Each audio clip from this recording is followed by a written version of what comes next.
अब उनके साथ प्रशांत ने अपने गाँव की तरफ जाने का निश्चय किया और तबाही देखते हुए आगे बढ़ते चले जा रहे थे। रास्ते में बहुत सारी ह्यूमन डेड बॉडीज़ पड़ी हुई थी, जिनमें पुरुष थे, महिलाएं थी, बच्चे, सबकी डेड बॉडीज़ थी।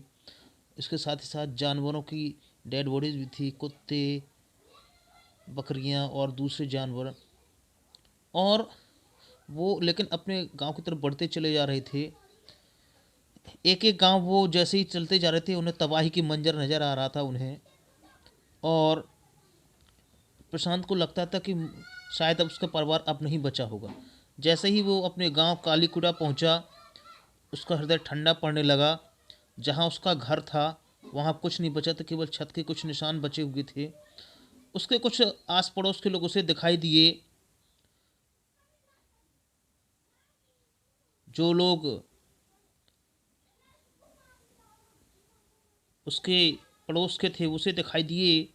और वो लोग पेड़ों की डालियों को पकड़े हुए उन पे अपना समय व्यतीत कर रहे थे।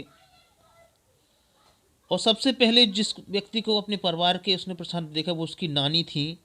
वो भूख से बिल्कुल कमज़ोर हो चुकी थी और उनकी आंखें भर आईं। और एक दूसरे को लगता था कि शायद वो जिंदा नहीं बचे होंगे, लेकिन एक चमत्कार था। और जल्दी ही प्रसाद ने सोचा अपने दूसरे लोगों को भी देखा जाए। और धीरे धीरे करके उसके सभी परिवार के लोग, जिसमें उसके भाई बहन चाचा, ये सारे लोग उसे मिलते चले गए। और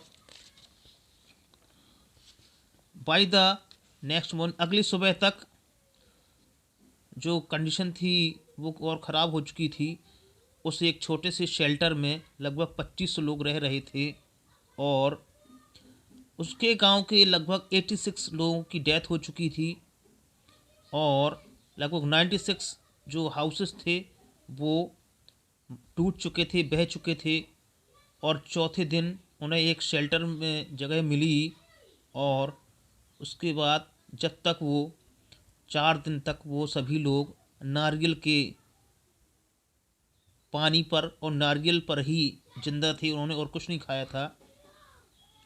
इसलिए उसने सोचा कि कुछ ना कुछ करना पड़ेगा, यहाँ रहेंगे तो भूखों मर जाएंगे। तो प्रशांत 19 वर्ष का था और प्रशांत ने सोचा कि गांव के लिए कुछ ना कुछ करना होगा और मुझे लगता है मुझे ही लीडर लीडर बनना पड़ेगा। अगर कोई कुछ नहीं करता तो उसे खुद ही करना पड़ेगा। उसने कुछ युवाओं को अपने साथ में लिया और वहाँ के जो उसके गांव का जो मर्चेंट था उस पर दबाव डाला। और उसके यहाँ से कुछ चावल लाए और उसने उनके दबाव के आगे झुकना पड़ा उस मर्चेंट को। और उसने चावल उन्हें दे दिया। लोगों को लगा कि अब खाने को कुछ मिलेगा इसके परिवार को, लेकिन चूंकि भले ही वो ख़राब हो चुका था, फिर भी उन्होंने लकड़ियाँ इकट्ठी करके दूसरी जगह पर जाकर के उसे पकाया और उसे पेट भर खाना खाया। फॉर द फर्स्ट टाइम 4 दिनों के बाद उन लोगों ने कुछ खाया था। और अब उन लोगों को काम करना था कि वहाँ से जो धीरे धीरे पानी कम होता गाँव को, वहाँ से उल्टी, यूरिन और जो मरे हुए मरे हुए लोग थे उनकी डेड बॉडीज़ को, इन सारी चीज़ों को वहाँ से हटाना था। और उसके साथ साथ लोगों को जो चोटें लगी हुई थी उसे भी सही करना था।